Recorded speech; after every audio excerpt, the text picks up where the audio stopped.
All right, I'm going to show you how to peel a pomegranate.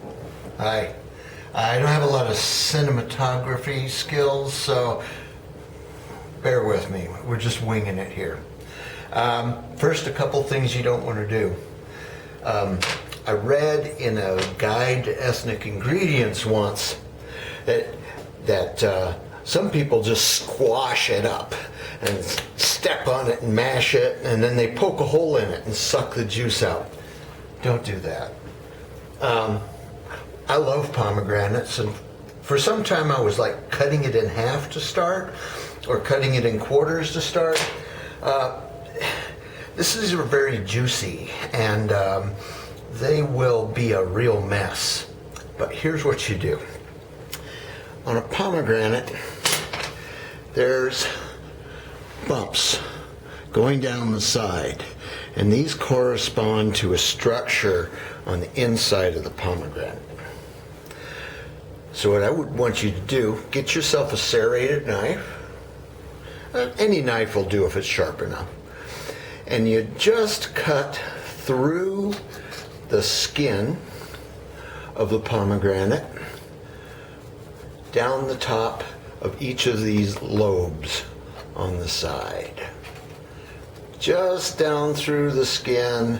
You don't want to cut too far in, because then you're going to cut into the fruits, and you're going to have that mess that I'm going to help you avoid here. So you just cut down into the top of each of these ridges.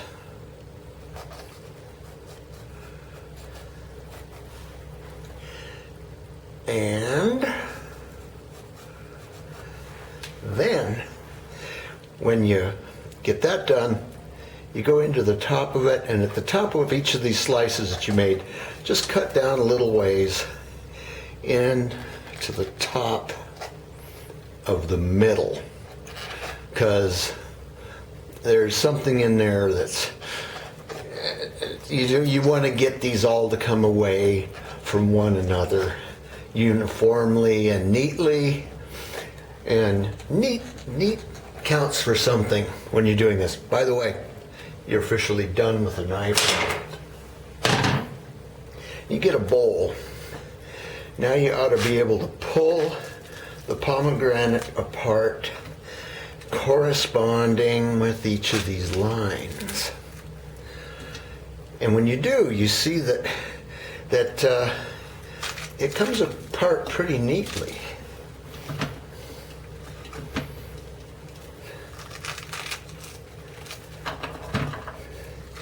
And then there's some, like a substructure sort of down in the lower third of each of these.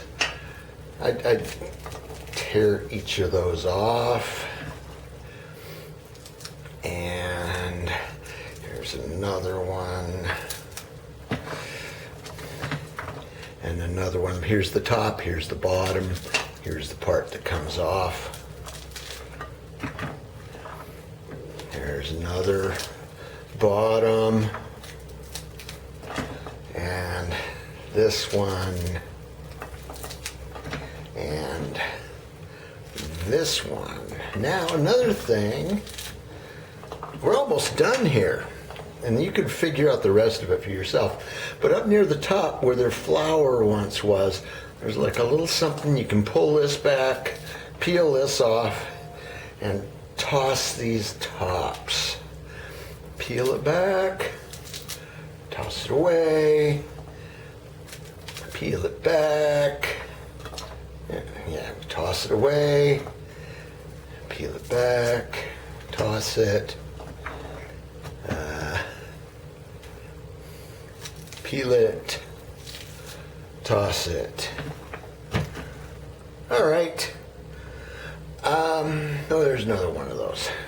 Peel it, toss it.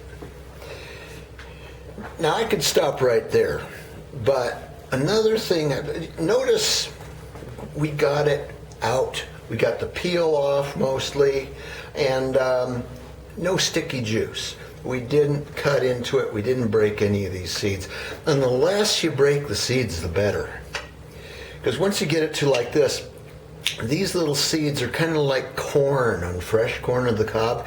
You kind of push on the side of them, and that's how they come off best. And you can just push. Don't try to pick them. You go to squeeze them, and they're gonna get juicy and break and get sticky and stuff. You just kind of push away at them. There's one. Here's another one. And you do this a little bit, and you might get better at it than I am. But you can sit watching TV or something, and you can eat these one at a time, and it just stretches out the pomegranate. You can spend an hour eating the whole thing, and that's great. Or you can just all go right away and take all the seeds out. Another thing I'd like to say is this white stuff. There's this white membrane in between segments and stuff. It's kind of bitter, but it's actually kind of tasty too. The thicker it is, you don't want that stuff. That's over the top. But you can eat that bitter stuff. Nothing wrong with bitter. Coffee's bitter. Beer's bitter. No problem. So that's basically it. That's how you peel a pomegranate.